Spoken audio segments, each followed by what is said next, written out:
tipiaka purlanu bajisu unwan yang anaka pertai jing jenjar bantan jayung penang ba ulai kre yang un ya lam akan long jing suk jiu nom hang ta akan long ka jing suk jiu nom hang ta abaji su un wan xiao yang akan long ka jing suk jiu nom hang ta abaji su un wan xiao yang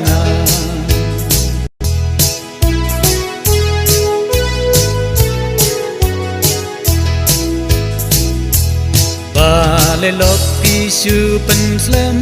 ya do nu kim pli kat ba jesu udang yai khot it ya pi ngao ha per thai wa tu ten lo kwa ngao su shu yo kan long jing khot ka ba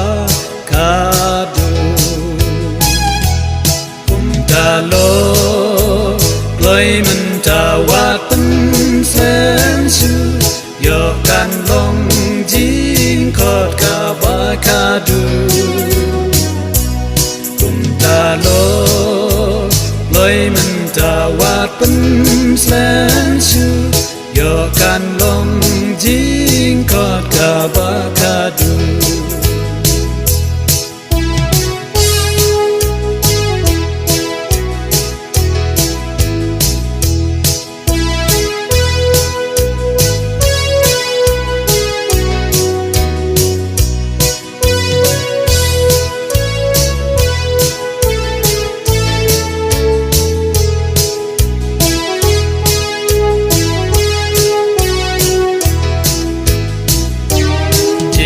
kli kawan hanga ko para bangin sayang deng ne sha du jok bangin salen na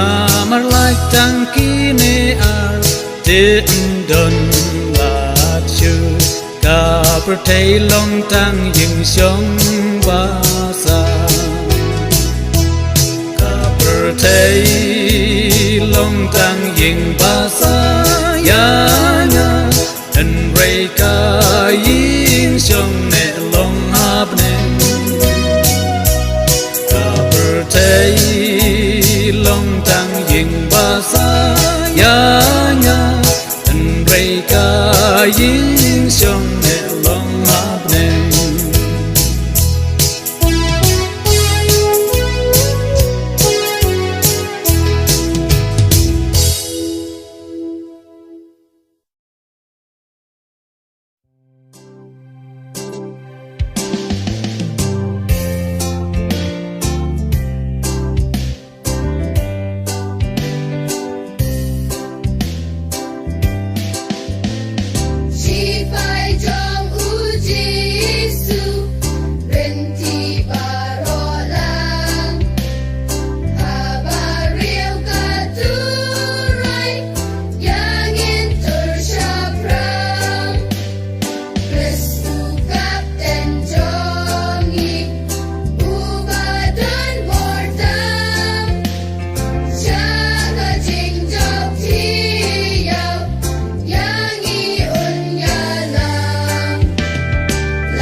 ญญา